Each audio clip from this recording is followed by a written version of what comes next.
नमस्कार दोस्तों, स्वागत है आपका startupstartkaro.com पर। और आज की इस वीडियो में हम बात करेंगे ट्रेडमार्क रजिस्ट्रेशन के बारे में।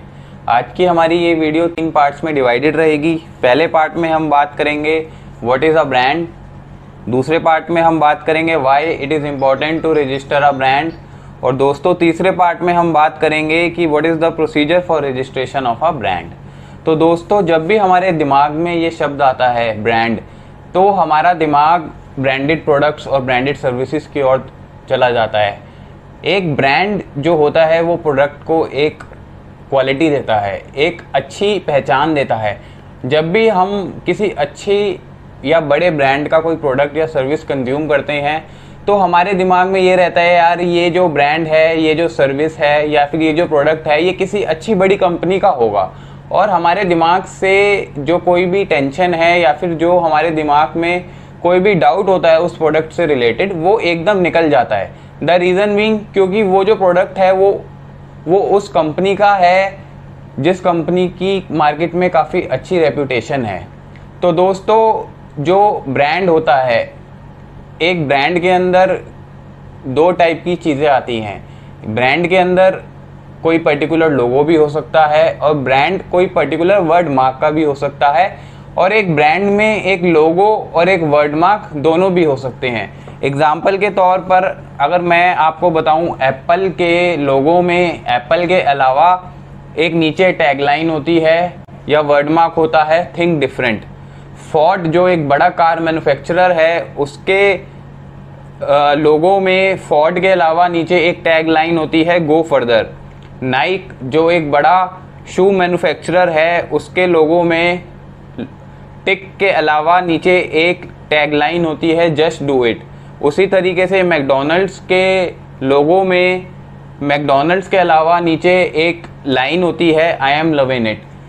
तो दोस्तों, इससे हमें ये पता लगता है कि एक ट्रेडमार्क के अंदर एक लोगो भी हो सकता है या फिर अलग से एक वर्ड मार्क भी हो सकता है, और एक लोगो में दोनों डिवाइस और वर्ड मार्क एक साथ भी हो सकते हैं। तो दोस्तों, अब हम अगले पार्ट की तरफ बढ़ते हैं जिसमें हम बात करेंगे why it is important to register a trademark. तो दोस्तों, आप मान लीजिए कि आप इस पेन के मैन्युफैक्चरर हैं और आप इस पेन को मार्केट में अपने नाम यानी कि ABC के अंदर बेच रहे हैं। आपका ये पेन जो है मार्केट में चल जाता है, लोग इससे लिखना काफ़ी पसंद करने लगते हैं और इसकी अच्छी डिमांड मार्केट में आ जाती है। तो दोस्तों, जाहिर सी बात है कि जो प्रोडक्ट मार्केट में चल जाता है, जिसकी डिमांड काफ़ी अच्छी होने लगती है, तो उसके डुप्लीकेट सप्लायर भी काफ़ी इमीडिएटली अराइज हो जाते हैं। तो आप अपनी रेपुटेशन को, जो इस प्रोडक्ट के थ्रू आप मार्केट में लोगों को दे रहे हैं, उसको बचाने के लिए अगर आपने अपना ब्रांड रजिस्टर नहीं करा रखा होगा तो वो आपकी रेपुटेशन का या फिर आपकी प्रोडक्ट का कोई और मिसयूज़ कर सकता है। यानी कि आपके नेम के अंदर वो मार्केट में कोई दूसरा डुप्लीकेट सेलर आप ही का प्रोडक्ट आप ही के नाम से बेच सकता है। तो दोस्तों, ये रही पहली बात। और दूसरी बात दोस्तों, दूसरा बड़ा फ़ायदा जो आज के टाइम में ब्रांड रजिस्ट्रेशन का है कि आज के टाइम में कोई भी मैन्युफैक्चरर हो, चाहे वो छोटा मैन्युफैक्चरर हो या वो बड़ा मैन्युफैक्चरर हो, वो चाहता है कि वो अपना प्रोडक्ट जो है वो ऑनलाइन माध्यम से किसी ई-कॉमर्स प्लेटफॉर्म यानी कि फ्लिपकार्ट, अमेज़ॉन या फिर कोई अपना ई-कॉमर्स प्लेटफॉर्म डेवलप करके उसके थ्रू बेचे।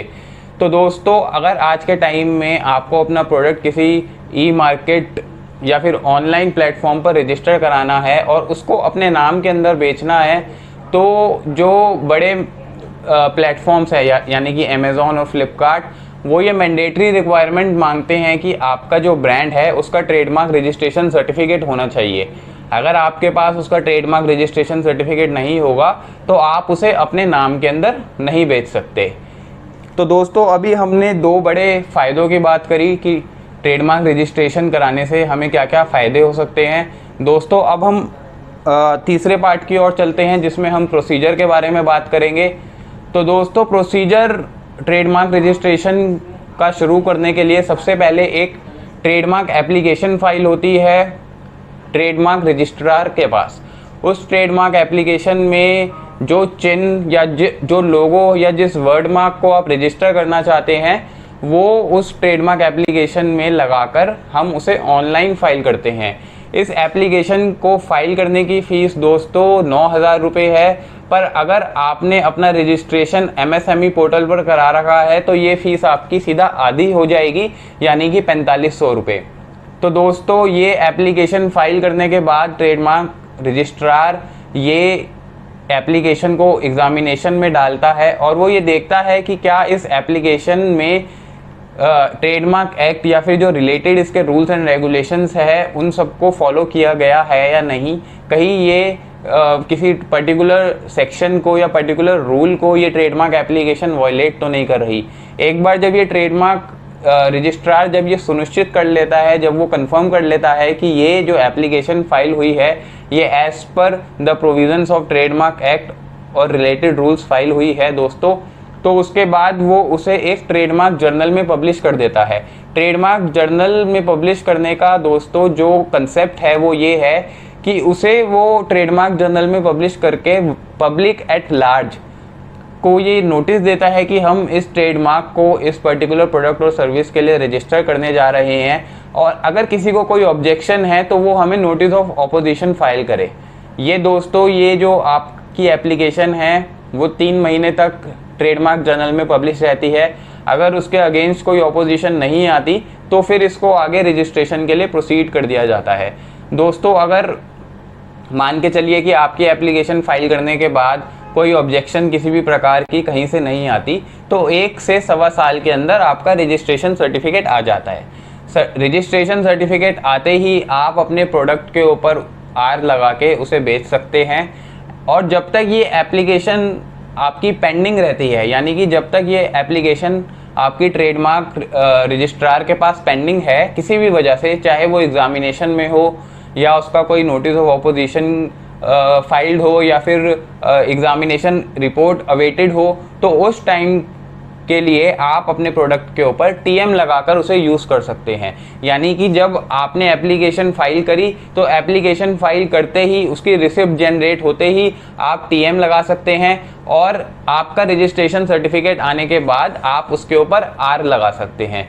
दोस्तों एक बार रजिस्ट्रेशन सर्टिफिकेट आने के बाद ये रजिस्ट्रेशन 10 साल तक वैलिड रहता है, और 10 साल के बाद आपको इस ट्रेडमार्क के लिए का रिन्यूअल कराना पड़ता है।